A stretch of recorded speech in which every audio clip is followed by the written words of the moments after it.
Okay, so when they check you in, what the shelter does is you go into the health department and they check you in, and they're going to have all your information if you're on register with us. If you're walk-in, it's going to take a little bit longer because they have to go through the paperwork. Once they get you there, big thing is, like I said, medicines. Make sure you have all the medicines. That's one of their big concerns. So now they take you to the Alzheimer's section, which I don't know where that will be at in the school. And you're sitting there, and the cots are set up. We do have cots for all the clients. We've never run out of cots yet, but we tell the caregivers, patients first, you're second. But like I said, we've never run out yet. So bring something as a backup. Keep it in your car if you need to. All you're going to have to sit on is a cot. Unless except when you go to the cafeteria to eat. Now, you might want to bring one of those little soccer football chairs and a chair in a bag or something to sit on, but you understand whether your family member can handle that type of loose chair and not fall out of it. We don't want them to fall. Do we have to have things like screens? Privacy screens. We don't have privacy screens. We do have different adult diapers, but we may need to get more. We may need to get the little blue pads. We do have the thin pads to put on top of the cots, so if we run out of cots, that's what the caregiver will get with the little thin pads. Like my concern is like, okay, drinking straws. My mother never used a straw throughout her whole life. When she started having her issues, she started using straws. That's all she would use. Okay, what about cups? They do have water bottles. Can everybody drink out of a water bottle? Dribble down the front. I mean, it's not a big deal, but you don't want to embarrass the person either. Can the person drink out of a water bottle? Do you have special cups you need to bring, special forks you need to bring, special anything? Hearing aid batteries, make sure you have enough of those. Eyeglasses, change of shoes.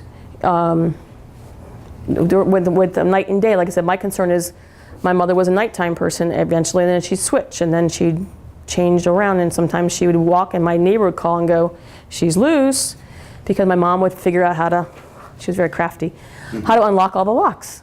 And my mother loved to walk, so she was a walker. Okay, so some of these people are going to want to walk. Where are we going to be able to walk them through the school and just walk through hallways? But they can't walk alone. We need to walk. We need to make sure lights are on. Walking. We have some people that are afraid of some things. Okay, so there are certain fears that some people have. Some people are afraid of the dark, some people are afraid of the lights. It's a whole group. You know, I just wondered, the thing that you call it the Alzheimer's section, that's going to turn people off? What's going to be called memory care? It's going to be called family care? Family care or memory care. I didn't know. Okay. I didn't know. Also, I was going to ask you what would be more. Not Alzheimer's. No, not because because Parkinson's is under dementia, so we have all that listed. Yeah. So would it be family care or memory care? Which would be better? You say family, I think that's going to confuse the kids. Families. And all the sections in the nursing homes that had the Alzheimer's sections are all changing it to memory care. I mean, look at Windsor Place, memory care. So it's all changing. Will that work for the Parkinson's people then, though? That's memory care. It's all memory. It's all any form of memory issues. But they're on the list too. I have Parkinson's in there. Right. Memory and special needs or something. But anybody that has a special need that can't evacuate on their own or has no place to go, all we're asking is that you register. And if you don't use it, you don't use it. Yeah. But if we have to use it, it's just one more step I know I need to plan for. During 2004, I had 1,712 people on my list. I usually average about 1,200 every season. Right now we're 862. I have this many. If you haven't got your little card in the mail, they're just going out. I mail little cards to people that says your form has been received. Any changes, call me. I had a lady yesterday call me and give me a new address. The forms are just going out. I've got about a stack like this I'm still doing, so the cards are going out now. You'll probably get them next week. But this way, put it on your refrigerator. It's got our webpage, our phone number, our address. We're also on Facebook. We're also on Twitter. And then your family members can follow it once we activate for a storm. Your family can follow our website from all the country, because the county website goes to a hurricane website or a wildfire website, so they can follow it wherever they want, and they'll track it. But the only thing is, you go to a special needs shelter, we have the supplies there. If you go to any other shelter, you're going to have security, Red Cross, And that's it. That's the only thing that's guaranteed. You'll have a space, but you won't have medical assistance if you need it. That's why we're trying to get everybody to go to a special needs shelter. We're not trying to group you in, but we're trying to assist you as best we can, because we have very limited resources. Yeah. Clark? And I'm so glad you're thinking about the Wanderers. That's fantastic. Just in terms of the general setup, and this might be impossible, but we know and see when there's a lot of confusion, and it seems like in a shelter environment there'd be a lot of conversations, a lot of talking. We know that that causes increased expectations. So as quiet a space away from the multiple. Not near the band equipment, huh? Because we are in the band room. But yeah, and it is a general population shelter also at Palmetto Ridge. We just don't advertise it. So when the general population shows up, they go to the gymnasium side, so there is privacy and separation for people with special needs. Like I said, I have people that just need plugs for their nebulizers. I have people that just have major cardiac issues. I have people that just can't handle the mobility of being in a shelter and maybe tripping over a child, walking with a cane, wheelchair. We have 27 people on a ventilator. They do not go to the shelter, but they need to register because the hospitals, the health department has to place them. So she has to start calling around looking for placement if they're going to go. A lot of those people do have generators and they're going to stay home, but we have to track them just in case. And then if we have problems in that neighborhood, like say God forbid a tornado would come through, I can tell the fire department, I need this address checked, that person didn't evacuate, they're on a vent, I need this home checked, because I also work 911.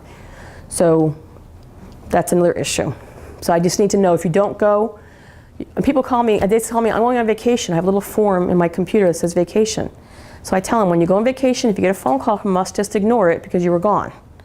Because I have a phone call system that's called One Call. And that's what that little bright yellow piece of paper is. This explains how we call you. You're going to see a 252-7755 number on your phone if you have caller ID. And I have 90 seconds to get my message out. And what it's going to say is this is, emergency management, special needs message. We want you to monitor the television, the radios for a current storm out there. So basically we're trying to give you a warning. This is your heads up notification. Check your medicines. We'll tell you, check your doctor's appointments, check your supplies in case we have to evacuate you. We want to give you a couple extra days notice if we have it. Then, if we're going to evacuate you, you're going to get a second, and no response is needed. If you want to call back, we'll list a phone number for you to call. If we have to evacuate, we're going to call you a second time. And we're going to ask you, do you need transportation to shelter? Press 1. And it's all going to be on the phone. If you're staying home, press 2. If you're going to drive yourself, press 3. If you have questions and want us to call you, press 4. And it all prints out for me. They make 4 attempts to call you. We preferably only call during 9 to 9. We don't want to call you late at night. We only do evacuations only, hopefully, daytime. Because all these Bob's barricades are off the road. We don't want you driving out to Palmetto Ridge because it's a good haul from here. In the rain, in the dark. You're already stressed out. You're trying to drive someplace you're not familiar with unless you go to Ave Maria or the casino. You don't even know where you're going. That's why we'll pick you up. We always have 2 people on the bus. 1 to stay on the bus, 1 to help you with your belongings. One lady brought 7 suitcases last time. Please do not bring 7 suitcases. But she brought 7 suitcases. A change for every day. Yes, she did. And other things. But we will get you out there. But we try to do it in daytime, and we will call you. If you see a storm coming, you can call us ahead of time. Because we're there. When we activated in 2004, we're there for 93 days straight. We had different shifts. We're there for 93 days for all 4 storms. So somebody will be there.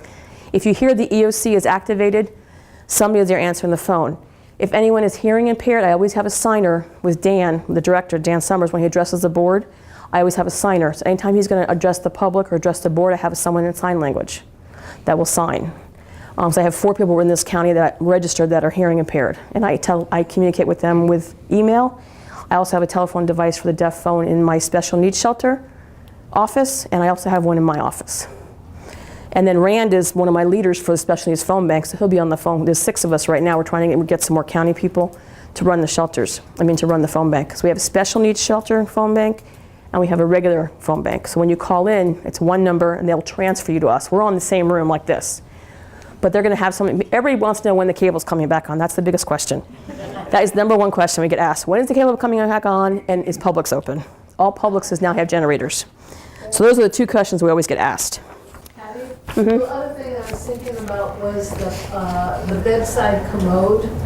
Might be good to have some extra ones of those. Okay. And some We have a extra couple. screens and then maybe even a disinfectant. Yes. Small disinfectant to go with it. Spray, People will probably bring handy wipes, or the, wipes. I know we have little bottles of the hand sanitizer. Commode.